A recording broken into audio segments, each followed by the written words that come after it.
Estos señors venen que estan gravant lo de Valentinet. Ah, que ho graven, que ho graven. Que ho graven. Sí, sí. Em pareix bé. Collons, que ahir no feien un dia, no podien respirar. L'abocador, en un principi, en l'any 1991, era una empresa que va demanar una llicència per dedicar-se al reciclar de vidre, i des de 1991 fins a l'any 2007 tot funciona normal, però a partir del 2007 comença a almacenar residus de tot tipus. Els contenidors que tenien les indústries, en vez de reciclar, pues es portava ahí i s'abocava directament ahí.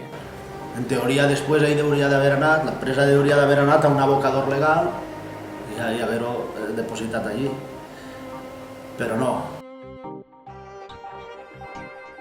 Ell tirava ahí de tot, des d'escombros, plàstic, cartró, diuen que és de residus d'hospitals, ho abocava ahí, se guanyava ell i els muntons començaven a créixer. Fins a abril de 2012, d'enguany, que és quan es va provocar l'incendi, perquè els muntons de residus almacenats estaven tapats en vidre. Entonces, des de fora pareixia que fora vidre, però una vegada es va encendre es va veure que allí el vidre era el que menys hi havia. Les muntanyes d'escombros i basura anava creixent i això no creix si uno no li tira. I si no li frenen els peus... Sempre una conselleria i l'Ajuntament, ahí què fan? No es claven permís, quan veuen que un problema és tan gran, però algú té que posar el freno ahí, el límit de dir, així què passa? Però ell va anar cara ben alta, o sigui, no té vergonya de res. És que no s'arrepentisca. El propietari és d'ací, viu ací i em dóna la sensació de que com si no passarà res. I què li pareix que n'hi ha veïns de Bèlgida que tinguen un abocador a 20 metres de casa? Ai, pues molt mal. A vostè li pareixeria bé? A mi no, Pues a mi tampoc. és saber què pensa la gent. Una cosa mala del poble no vol ningú.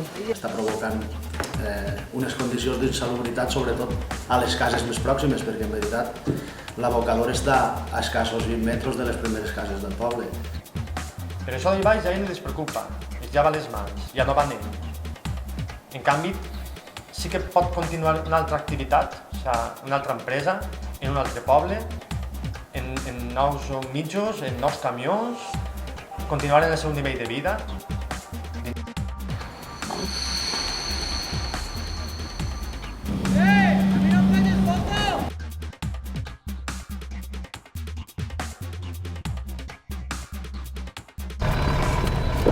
Aquí la Guàrdia Civil, tanca el cotxe, tanca el cotxe, tanca el cotxe.